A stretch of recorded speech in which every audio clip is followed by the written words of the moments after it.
ಇವರು ಅದ್ಭುತವಾದ ಹಾಸ್ಯ ಕಲಾವಿದರು ಕೂಡ, ಸಂಗೀತ ನಿರ್ದೇಶಕರು ಹಾಗೂ ಚಿತ್ರ ನಿರ್ದೇಶಕರು ಕೂಡ.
ಈಗಾಗಲೇ 20ಕ್ಕೂ ಹೆಚ್ಚು ಸಿನಿಮಾದಲ್ಲಿ ನಡೆಸಿದ್ದಾರೆ.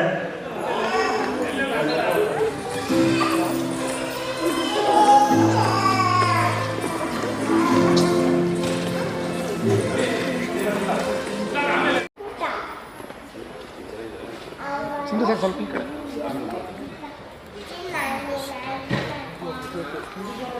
ಒಂದು ನಿಮಿಷ ಸರ್, ಚಂದು ಸರ್ ಹೋಗ್ಬೇಡಿ, ಒಂದು ನಿಮಿಷ ಸರ್, ಒಂದು ನಿಮಿಷ ಚಂದು ಸರ್ ಹಿಂದಕ್ಕೆ ಬನ್ನಿ ಸರ್. ಮೊಬೈಲ್ ಚಂದು ಸರ್, ನಿಮ್ಮದು ಫ್ಲ್ಯಾಶ್ ಲೈಟ್ ಆನ್ ಇದೆ. ಓಕೆ ಸರ್, ನನ್ನ ಹೆಸರು ಭರತ್ ಬಾಬು ಅಂತ. ಆ್ಯಕ್ಚುಲಿ ನಾನು 25-30 ಇಯರ್ಸ್ ಫಿಲಮ್ ಇಂಡಸ್ಟ್ರಿಯಲ್ಲಿ ಇದ್ದೀನಿ, ಡೈರೆಕ್ಷನ್ ಡಿಪಾರ್ಟ್ಮೆಂಟಲ್ಲಿ ಅಸಿಸ್ಟೆಂಟ್ ಡೈರೆಕ್ಟರಿಂದ ಅಸೋಸಿಯೇಟ್ ಆಗಿ ಕೋರ್ಡೇಟರ್ಗಳು ವರ್ಕ್ ಮಾಡಿದ್ದೀನಿ. ಇದು ನನ್ನ ಡೈರೆಕ್ಷನ್ ಫಸ್ಟ್ ಚಿತ್ರ ಸಲ್ಯೂಟ್ ಅಂತ.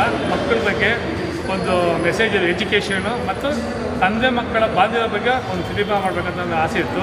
ಅದನ್ನು ಮಾಡಿದ್ದೀನಿ, ಜನ ಮೆಚ್ಕೊಂಡಿದ್ದಾರೆ, ತುಂಬ ಚೆನ್ನಾಗಿ ಓಡ್ತಾ ಇದೆ. ಇನ್ನು ನಮ್ಮ ಸಿನಿಮಾ ಬಗ್ಗೆ ನಾನು ಬ್ಯಾಕ್ಗ್ರೌಂಡ್ ಹೇಳ್ಬೇಕಂದ್ರೆ, ನಾನು ಆ್ಯಕ್ಚುಲಿ ಆರ್ಮಿಯಲ್ಲಿ ಸರ್ವಿಸ್ ಮಾಡಿದ್ದೆ. 7 ಇಯರ್ ಸಿಗ್ನಲ್ ಪ್ರೊಫೆಸರ್ ಸರ್ವಿಸ್ ಮಾಡಿದೆ. ಅಲ್ಲಿ ಡ್ರಾಮಾ ಆಗ್ದಾಗಲ್ಲ ಎಲ್ಲ ಇಷ್ಟು ಚೆನ್ನಾಗಿ ಡ್ರಾಮಾ ಆಗ್ತಾಯಿಲ್ಲ, ಯಾಕೆ ಪಿಕ್ಚರಲ್ಲಿ ಮಾಡ್ಬಂತ ನನಗೆ ತುಂಬ ಪ್ರೋತ್ಸಾಹ ಕೊಟ್ಟಿದ್ದರು. ಹಾಗಾಗಿ ನಾನು ವಾಲಂಟಿಯರ್ ರಿಟೈರ್ಮೆಂಟ್ ತಗೊಂಡು ಈ ಡೈರೆಕ್ಷನ್ ಡಿಪಾರ್ಟ್ಮೆಂಟ್ ಬಂದು ಫುಲ್ಲು ವರ್ಕ್ ಕಲ್ತ್ಬಿಟ್ಟು ಆಮೇಲೆ ಡೈರೆಕ್ಷನ್ ಮಾಡಬೇಕಂತ ಇಷ್ಟು ವರ್ಷ ಆಯಿತು. ಹೀಗಾಗಿ ಈಗ ಇದು ನನ್ನ ಫಸ್ಟ್ ಪಿಕ್ಚರ್ ಸರ್, ಅಷ್ಟೇ. Thank you. ಎಷ್ಟು ವರ್ಷದಿಂದ ಮಾಡ್ತಾ ಇದ್ದೀವಿ? ನಾನು 25 ಅಂತ ಫಿಲಮ್ ಇಂಡಸ್ಟ್ರಿಯಲ್ಲಿ ಇದ್ದೀನಿ. 25 ಇಯರ್ಸಿಂದ ಫಿಲಮ್ ಇಂಡಸ್ಟ್ರಿ.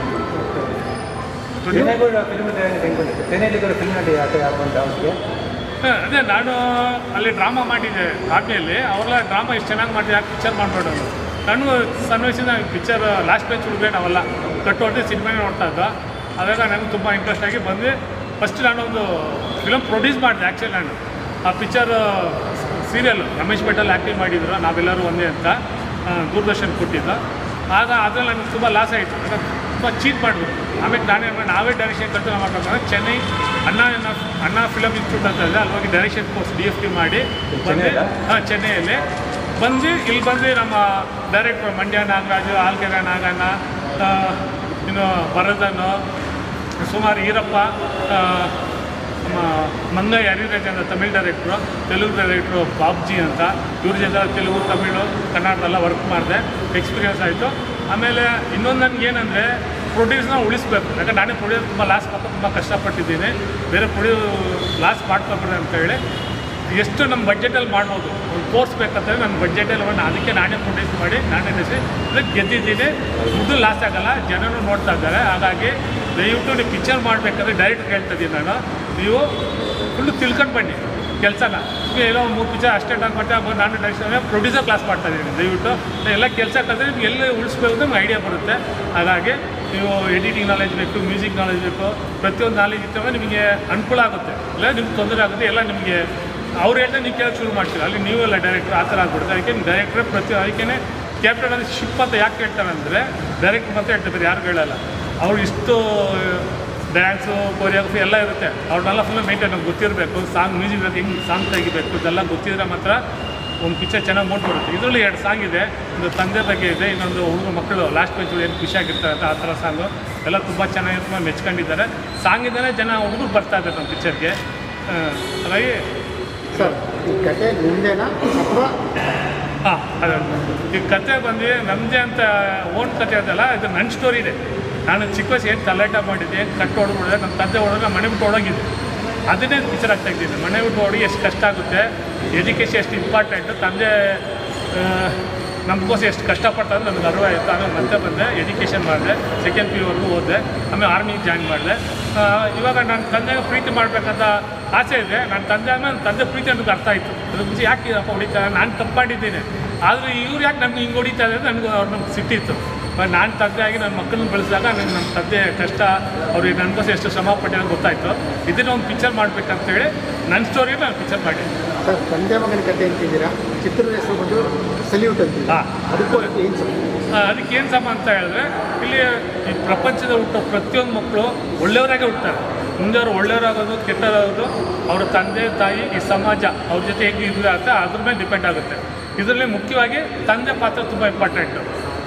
ಇದರಲ್ಲಿ ಒಂದು ಬ್ಯಾಡ್ ಫಾದರ್ ಅಂತ ನಮ್ಮ ಸಿನಿಮಾ ಸಲ್ಯೂಟ್ ಮೂವಿಯಲ್ಲಿ bad father, good father, god father. Bad ಫಾದರಿಂದ ಒಬ್ಬ ಚೆನ್ನಾಗಿ ಓದೋ ಹುಡುಗ ಲೈಫ್ ಹೆಂಗೆ ಹಾಳಾಗೋಯ್ತು.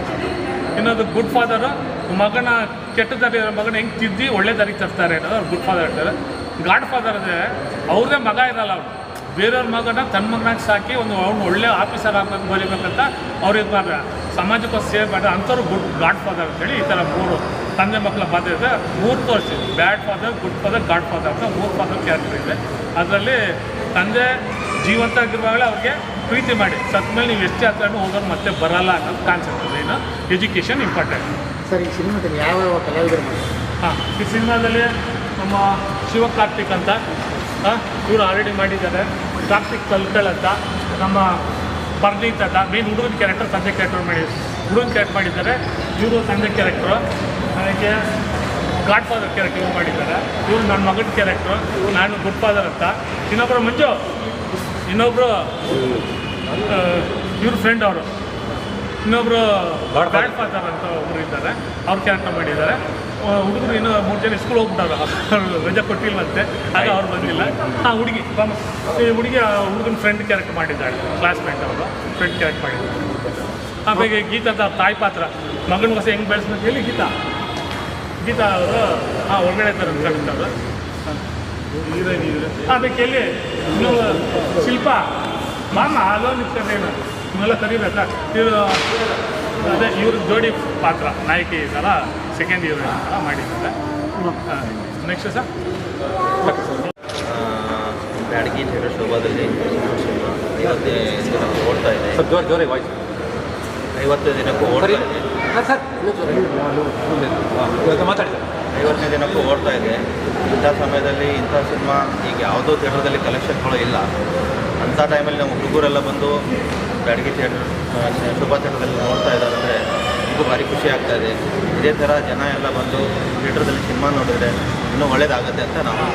ಎಷ್ಟು ಶೋ ನಡೀತಾ ಇದೆ ಸರ್? 1 ಶೋ ನಡೀತಾ ಇದೆ ಸರ್. ಮಾರ್ನಿಂಗ್ ಶೋನ? ಮಾರ್ನಿಂಗ್ ಶೋ ಸರ್, ರೆಗ್ಯುಲರಾಗಿ ನಡೀತಾರೆ. ಸ್ಟಾರ್ಟಿಂಗಲ್ಲಿ 1-2 ವಾರ ರೆಗ್ಯುಲರ್ ಆಗಿ ಹೋಯಿತು. ಆಮೇಲೆ 1 ಶೋ ಮಾಡಿದ್ವಿ. ಪ್ರತಿ ಶೋಗೂ ಜನ ಬರ್ತಾ ಇದ್ದಾರೆ. ಇಂಥ ಟೈಮಲ್ಲಿ ಜನ ಬರ್ತಾರೆ ಅಂದರೆ ಆ ಸಿನಿಮಾಗೆ ಒಂದು ಒಳ್ಳೆ ಹೆಸರು ಬಂದಿದೆ ಅಂತ ಬರ್ತಾ ಇದ್ದಾರೆ ಅಂತ ಅನ್ಕೊತೀನಿ. ಆಮೇಲೆ ಸ್ಕೂಲು ಇಲ್ಲಿ ನಾನು ಕೇಳಿದಾಗ ಸ್ಕೂಲ್ ಯಾರು ಅನ್ಕೊಂಡ ಸಾರು ನಮ್ಮ ಇವರು ಪ್ರೊಡ್ಯೂಸ್ ಮಾಡಿದ್ದಾರೆ. ಸ್ಕೂಲ್ ನ್ಯಾಷನಲ್ ಸ್ಕೂಲ್ ಅಂತ ಹೇಳಿ, brilliant national school owner sir. ನೀವು ಹೇಳಿ ಸರ್. ಒಳ್ಳೆ ಅನುಕೂಲ ಮಾಡಿಕೊಡ್ತಾರೆ. ನಾವು ನಮ್ಮದು ಬ್ರಿಲಿಯಂಟ್ ನ್ಯಾಷನಲ್ ಸ್ಕೂಲ್ ಅಂತಿದೆ. ಪ್ರೊಡ್ಯೂಸರ್ ಬಾಬು ಅವ್ರು ಬಂದು ಕೇಳಿದ್ರು, ಡೈರೆಕ್ಟ್ರು ಈ ಥರ ನಿಮ್ಮ ಸ್ಕೂಲ್ ಬೇಕು ಬಿಟ್ಕೊಡ್ಬೇಕು ಅಂತ ಕೇಳಿದ್ರು. ಬಿಟ್ಕೊಟ್ವಿ. ನಮ್ಮ ಮಕ್ಕಳು ಅದರಲ್ಲಿ ಡ್ಯಾನ್ಸ್ ಮಾಡಿದ್ರೆ ಒಳ್ಳೆ ಡ್ಯಾನ್ಸ್ ಮಾಡಿಸಿದ್ರು, ಡ್ಯಾನ್ಸ್ ಕಲಿಸ್ಕೊಟ್ರು. ಮತ್ತು ನಮ್ಮ ಫ್ರೆಂಡ್ ಮಂಜು ಅಂತಾರೆ, ಹೀರೋ ಅವರಪ್ಪ ಹುಡುಗ ಇದಲ್ಲ, ಹುಡುಗ ಅವ್ರ ತಂದೆ ಕೇಳಿದ್ರು ಈ ಥರ ಬಿಟ್ಕೊಡ್ಬೇಕು ನಮ್ಮ ಸರ್ ಕೇಳ್ತಾ ಇದ್ರು. ನಾವು ಸಂಬಳ ನೀವು ಏನು ಬೇಕಾದ್ರೆ ಮಾಡ್ಕೊಳ್ಳಿ ಬಿಟ್ಕೊಡ್ತೀವಿ. ಚೆನ್ನಾಗಿ ಮಕ್ಕಳೆಲ್ಲ ಚೆನ್ನಾಗಿ ಮಾಡಿದ್ರು. ಆ ಹುಡುಗನ ಒಳ್ಳೆ ಡ್ಯಾನ್ಸ್ ಆಡ್ದ, ತುಂಬ ಖುಷಿ ಆಯಿತು. ಫಿಲಮನ್ನು ನೋಡಿದ್ರೆ ತುಂಬ ಚೆನ್ನಾಗಿದೆ. Thank you. ಆಮೇಲೆ ಇದರಲ್ಲಿ ನಮ್ಮ ಫಕ್ಕೀರಪ್ಪ ಇವರು ಗೊತ್ತಲ್ಲ, ರಾಜಕಾರಣಿಗಳು ಇವಾಗ ಹೀರೋ ಹುಡುಗನೇ ನಮಸ್ಕಾರ, ನಾನು ಡಾಕ್ಟರ್ ಶ್ರೀನಿವಾಸ್ ಜೋನ್ಸ್ ಅಂತ. ಇದಕ್ಕೆ ಮುಂಚೆ ನನಗೆ ಸೂಪರ್ ಜೋನ್ಸ್ ಅಂತ ಇದ್ದರು. ನಾನು 5 ಲ್ಯಾಂಗ್ವೇಜಲ್ಲಿ ಫೈಟ್ ಮಾಸ್ಟರ್ ಆಗಿರ್ತೀನಿ. ಹೀಗಾಗಿ 2 ಸಿನಿಮಾ ಹೀರೋ ಕೂಡ ಮಾಡಿರ್ತೀನಿ, ಪ್ರೊಡ್ಯೂಸ್ ಕೂಡ ಮಾಡಿರ್ತೀನಿ. 5 ಲ್ಯಾಂಗ್ವೇಜಲ್ಲಿ 165 ಸಿನಿಮಾಗಳು ಮಾಡಿರ್ತೀವಿ. ಹೀಗಾಗಿ ನಮ್ಮ ಭರತ್ ಬಾಬು ಅವರು ಇವತ್ತೊಂದು ಸಿನಿಮಾ ಮಾಡಿದ್ದಾರೆ.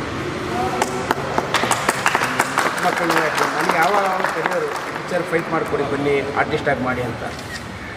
ನಿಮ್ಗೆ ಗೊತ್ತು, ಕಾರಣಾಂತರಗಳಿಂದ ನಾನು ದೊಡ್ಡ ದೊಡ್ಡ ಸಿನಿಮಾಗಳು ಮಾಡಿರೋದು. ಕರಿಯ, ರಾಕ್ಷಸ, ಸೈನೈಡು, ತೆಲುಗಲ್ಲಿ ಇವಾಗ ಮಹಾದೇವ್ ಅಂತ ಮಾಡಿದ್ದೀನಿ. ಅದು ಬಾಹುಬಲಿ ಪಿಕ್ಚರ್ ನೀವು ನೋಡಿರ್ಬೋದು. ಫಸ್ಟ್ ಪಾರ್ಟಲ್ಲಿ ವಿಲನ್ ಇರ್ತಾರೆ, ಅವರು ನಾನು ಇಬ್ಬರು ವಿಲನ್ ತೆಲುಗು ಪಿಕ್ಚರಲ್ಲಿ. ಪ್ರಭಾಸ್ ಮಚ್ಚ, ಅವರು ಬಾಮೈದ ಏನು ವರ್ಮಾ ಅಂತ ಹೀರೋ ಆಗಿರ್ತಾರೆ. ಹೀಗಾಗಿ ಅದಕ್ಕೆ ಸುರೇಶ್ ಅಂತ ದೊಡ್ಡ ಡೈರೆಕ್ಟ್ರು, ಈ NTR ಜೂನಿಯರ್ NTRದು ನಾಗ ಅಂತ ಮಾಡಿದರು 8 years ಬ್ಯಾಕ್. ದೊಡ್ಡ ಸೂಪರ್ ಬ್ಲಾಕ್ ಬಸ್ಟರ್ ಹಿಟ್ಟದು. ಆ ಪಿಕ್ಚರಲ್ಲಿ ಹೋಗಿ ವಿಲನ್ ಮಾಡಿದ್ದೀನಿ. ಪಿಕ್ಚರ್ ಹೆಸರು ಮಹಾದೇವ್ ಅಂತ ತೆಲುಗಲ್ಲಿ. ನಮ್ಮ ಇವತ್ತು ನಾನು ಏನಕ್ಕೆ ಬಂದಿದ್ದೀನಿ ಅಂದರೆ, ಭಾರಿ ಫ್ರೆಂಡ್ಶಿಪ್ಪು, ಭಾರಿ ಬರ್ತದಿಂದ ಸಿನಿಮಾ ಮಾಡಿರೋರು. ಈ ಸಿನಿಮಾ 75 days ಓಡಿರೋದು ನಿಜವಾಗ್ಲೂ ಒಂದು ದೊಡ್ಡ ವಿಚಾರ. ಈ ಥರ ಈ ಡಿಜಿಟಲ್ ಕಾಲದಲ್ಲಿ ಮತ್ತು ಈ ಥರ ಈ ಏನು ಟಾಪ್ ಟೆಕ್ನಿಕಲಿ ವರ್ಕ್ ಆಗೋ ಈ ಮಾಡರ್ನ್ ಸೊಸೈಟಿಯಲ್ಲಿ ಚಿಕ್ಕ ಮಕ್ಕಳನ್ನೆಲ್ಲ ಇಟ್ಕೊಂಡು ಒಂದು ಪ್ರಯತ್ನ ಮೇಲೆ ನನಗೆ ಗೊತ್ತಿರೋಂಗೆ ಒಂದು 5-6 ವರ್ಷದಿಂದ ದೊಡ್ಡ ಪ್ರಯತ್ನದಲ್ಲಿದ್ದರು. ಇವತ್ತು ಸಕ್ಸಸ್ಫುಲ್ಲಾಗಿ 75 days ಮಾಡಿದ್ದಾರೆ. ಅದು ಥಿಯೇಟ್ರೇ ಇಲ್ದಿರೋ ಕಾಲದಲ್ಲಿ ಇವತ್ತು 75 days ಮಾಡಿರೋದು ದೊಡ್ಡ ವಿಚಾರ. ಮುಂಬರುವ ಕಾಲದಲ್ಲಿ ಅವ್ರಿಗೆ ಒಳ್ಳೆಯದಾಗಲಿ. ನಾನು ಜೊತೆಗಿರ್ತೀನಿ, ಬೇಕಾದ್ರೆ ನಾನು ಕೂಡ ಕಾಲ್ ಶೀಟ್ ಕೊಡ್ತೀನಿ, ನನಗೂ ಕೂಡ ಇರೋ ಮುಖ್ಯ ನೋಡೋಣ. ಅವ್ರಿಗೆ ಒಳ್ಳೆಯದಾಗಲಿ, ಎಲ್ಲರೂ ಶುಭ ಹಾರೈಸೋಣ. ಇನ್ನೊಂದು ದೊಡ್ಡ ವಿಚಾರ ಏನಂದರೆ, ಅವರೊಬ್ಬರು ಮಿಲ್ಟ್ರಿ ಮ್ಯಾನು, ಯಾರು ಈ ದೇಶಕ್ಕೋಸ್ಕರ ಹೋರಾಟ ಮಾಡಿರೋಂಥ ಒಂದು ಸೈನಿಕ. ಇವತ್ತು ಫಿಲ್ಮ್ ಡೈರೆಕ್ಷನ್ ಕೂಡ ಮಾಡಿದ್ದಾರೆ ಅನ್ನೋದು ನಮ್ಮೆಲ್ಲರಿಗೆ ಗೊತ್ತಿರಬೇಕಾಗಿರೋ ವಿಚಾರ ಅಂತ ಹೇಳಿ ನನ್ನ ಮಾತು ಜೈ ಹಿಂದ್ ಜೈ ಕರ್ನಾಟಕ ಮಾತು. ಆಮೇಲೆ